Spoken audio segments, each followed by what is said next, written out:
Hi, this is Daniel Posney, and this is called Shifting Perspectives. And today I want to talk about people pleaser, boundaries, and trust. And they're all kind of wrapped up into each other. And on the other side of that is, of course, distrust and anxiety and worry, stress.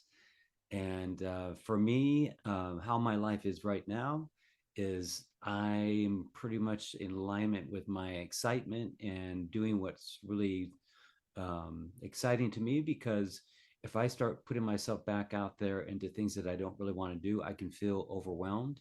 And especially since I'm what they call a sensitive empath, that if I put myself out there to too many things, I can get even more overwhelmed, and then I'll get frustrated, then I'll get angry, and go back to my old patterns, and that just leads to more hardness and resentment and hating yourself and all that stuff. So I want to talk about this and give you a little bit insight about how to move through this and, of course, why this happens. So I've written down a bunch of notes before I got started when I was in meditation about this. So I'm going to follow a little bit from here. So, how did I stop being a people pleaser and create healthy boundaries and find trust? First, it would have helped if someone would have said, "Hey, you might be a people pleaser and it's been creating unhealthy relationships and causing you to do things that you don't really want to do." And if someone were to say that to me back then, I'm sure I would have come up with something like, yeah, well, I like helping people. So, that's my thing. I'm a nice guy and that's it. So yes, that's sort of true, but I was also hoping to get something other on the other end of it.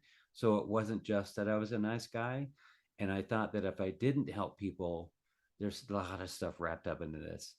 If I didn't help people, I would somehow lose their friendship and lose their love. People wouldn't appreciate me like they do now. And the more that I gave and gave and put myself out there to everything, uh, I felt like people really acknowledged me and said, wow, he really, boy, you can count on that guy. And that really built me up. So it would have helped if someone would kind of point that out in the most loving way and say, are you a people pleaser? And I'd go, yeah, well, yeah, I am. And I wouldn't think of any of it. But then if you were to ask me, but doesn't that get you into situations that you don't really want to be in sometimes? And no, I'd probably maybe brush it off and say, no, I always want to be there. Well, it's not really true. If I was really honest with myself, I was in some parties or something that I didn't really want to be in, but to be really honest, I imagine that I was there so that, God, this is going to sound terrible, that people would see me. That there's Daniel at the party, yeah, oh yeah, there's Daniel, and I got something from that acknowledgement. So even though I thought that I wanted to be there, I was really happy when I left. But being there, people would see me and I'd get some kind of acknowledgement. So that's the part that I needed to be kind of really honest about. The problem with this is not only is it not in integrity with yourself, that you've put so much energy on in being in integrity with everyone else and not yourself, is that it attracts narcissistic behavior from other people, and people taking your energy and exhaustion and overwhelm.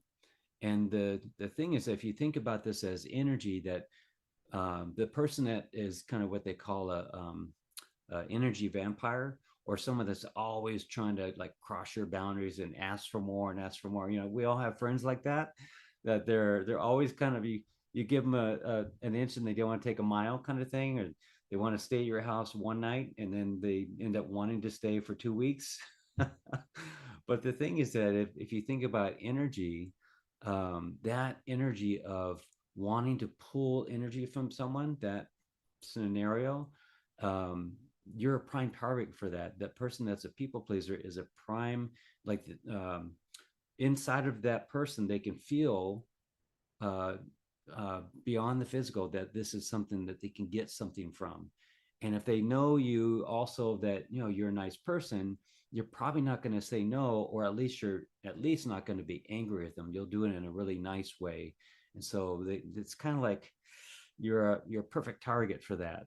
And I was a perfect target for that for a while. Um, but if I keep on doing that, then I start getting overwhelmed and exhausted.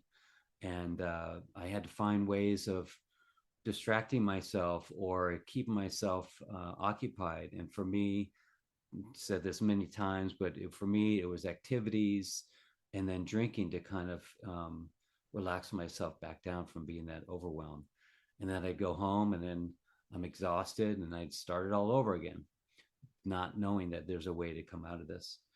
Um, the so the big fear that I had was if I stop being this nice, giving people pleaser person, that I won't be a nice person, that I'll have to give that up. But that's not true. The thing is that when you start getting in alignment with yourself and with your own integrity, you actually can be a more effective giving person, loving person, because it's not coming from needing something in return. It's authentic. You're in integrity about it. You're excited about it. And energetically, it just comes off in a more pure way. So that part, I can just kind of give up that idea that I need to stop being a nice person, because my kind of path was really nice and sensitive when I was a kid, and then trauma, and then I started to become hardened and feeling overwhelmed, and so become hardened more on my personality and really sharp. And so part of my process through this was to remain soft and remain tender with myself, and not become hardened with my boundaries and I've got to protect myself. It can't be that, or at least that's not what I want to turn into. Second, I needed to realize that life didn't have to be the way that it was. Didn't have to be me showing up this way, that I'm always hoping for acknowledgement and appreciation. That there was a way that I could be more in integrity with myself. I just needed to be shown a way. And on the outside, in the world, there wasn't just this way. It was more like, yeah, you need to like fight for yourself, or you need to be a really nice person to be a good human being kind of thing. But there wasn't any self mastery talk about this until you kind of search for it. Third, I needed to find out what my own needs were. And again, if you were to ask me back then, I would say my needs are to serve people, which is kind of bullshit, because I'm actually getting something from that. And yes, I do love serving people, but back then I was kind of doing it for this ulterior motive. And so, if you were to ask me back then what my needs were beyond serving other people, oh, thank you very much, serving. that I that I actually had other needs, like to be loved or to be touched or to have tenderness, and or those things that I didn't get when I was, in childhood and that kind of thing. But it's those kind of conversations you don't normally have when you're having a beer with someone. It just doesn't come up unless you kind of on this path. So I didn't really know what my needs were. And that's why this exercise that I do with people is, what are your needs? You get to kind of look at yourself now and look at yourself as a child and find out what your needs are. And you come up with 1 or 2 word answers to find out what your needs are. And they can change, but at least you kind of start discovering, hey, you know what? I kind of need this, and it's okay to have that. And I can see how I've found ways of coping without it, especially saying the thing of, well, I must not really need love because I can't find it, or I must not need tenderness because no one's tender with me. So we learn how to kind of cope without it and kind of validate this new idea of what we don't and what we do need. The third thing is I need I need to start practicing self-fulfilling my needs. And I'm not here saying that you need to be a man on an island kind of thing, fulfilling all your needs. It's just that when we don't get those things to us, there's got to be a reason why they're not coming to us. And usually it's some kind of, imagine that your body is this vehicle of energy that constantly receives and gives the energy. And if it's not receiving that which you need, there's some kind of a block in the channel in your body somewhere, in your energetic body, and it's usually related to some kind of limiting belief or some idea or some bullshit. And so the thing is to find out maybe that there is some kind of a block there. There must be, because I'm a child of God. I'm a vessel of energy and love and light, and so it must come to me. But so I also have the ability to block that stuff. So there's a little bit of self inquiry to kind of discover that. The other part of this is, um, while you're fulfilling these needs for yourself, is to stay really conscious and present and soft in the whole thing. Just kind of realizing that you just gave that to yourself and it felt good, and kind of track that in your subconscious that, all right, I did that for myself and that one felt really good to have. And it's kind of like you're saying a yes to that whole process, and that's when things start to open up that channel for you to receive it from the outside. So that's kind of the process, is kind of open up that channel, find out why that channel was blocked, and then open it up for yourself, allowing yourself to love yourself in that particular way. And then you'll find that other people or other events will start to give you that also, because that channel is now open. So the second part of this is find out why and how this got created in the first place. And I'm not really sure if you need to do this, but I think what it does help is so you can see the signs of it being recreated again for you, to be closed down to love or tenderness or whatever the thing that you need. That you start seeing the signs of being a people pleaser again, and getting overwhelmed. That if you were to find out that maybe there's something in your childhood that caused you to start showing up this way in the world, that you can kind of see the signs for that. And that's why that inner discovery, inner child work, and that kind of stuff really helps to find out, what the signs are for that. The fourth part is to allow others to fulfill my needs and receive them gratefully and gracefully. So what we sometimes do is, someone wants to rub our feet or give us a blanket or something. Oh no, I'm okay. And that's what I did. It kind of showed that you don't have to worry about me because I'm here to give. But it's just really not true, and it feels so good to both parties. If I'm feeling a little cold and someone's got a blanket and they want to give it to me, and I receive that, I'm warmer, I feel good, and I've kind of said yes to God, to the universe, that I will receive if you want to give something to me.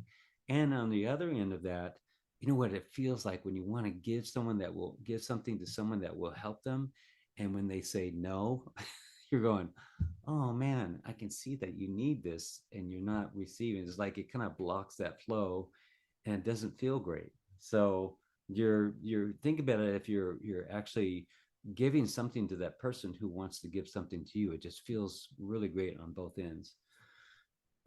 So practice awareness and trust as life falls into place and when it magically manifests. And what I'm saying there is that when you kind of get in integrity with your own self, and with how you feel about things, you'll find that things just kind of snap into place a lot better than they ever did. And you won't have to push so hard and work so hard to manifest things, to get the things that you want. If you focus on what it is I'm looking for is the feeling of this thing, allow yourself to go into the feeling of what you want to have, and then that stuff just starts to manifest. And it may not show up in the details that you were thinking, but it'll show up in this magical way that you never thought was possible. But that only happens when you kind of open up that door to receiving, stop being a people pleaser that supposedly doesn't have any needs, and start getting in alignment with yourself. The last thing is that I started to notice that my life is exciting and very little drama and pain when I started to make choices that were of my, from following my own excitement. So instead of following guilt and obligation, oh, I should probably do this because they're going to think I don't like them, and all that kind of stuff. Whenever the thoughts get in the way of that, that's when I got to be really um, discerning, I guess is the word, discerning of how that is feeling and what the story is going on there. When I start making decisions on going to this thing, um, like in Sedona, there's a lot of stuff going on. And there's like right now, there's this Indigenous Days, there's ecstatic dance, there's breath work, there's sound healing, all these things.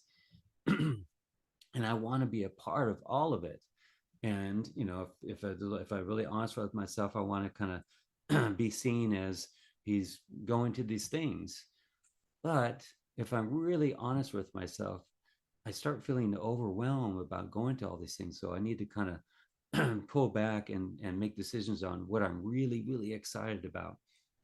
And what I find is that when I keep on making decisions from my excitement, that my days look like excitement. I get done with my day, and Valerie and I were talking about our day, and we're saying, "Wow!" And this happened, and that happened, and that was, we start talking about highlights only because that's all there is highlights.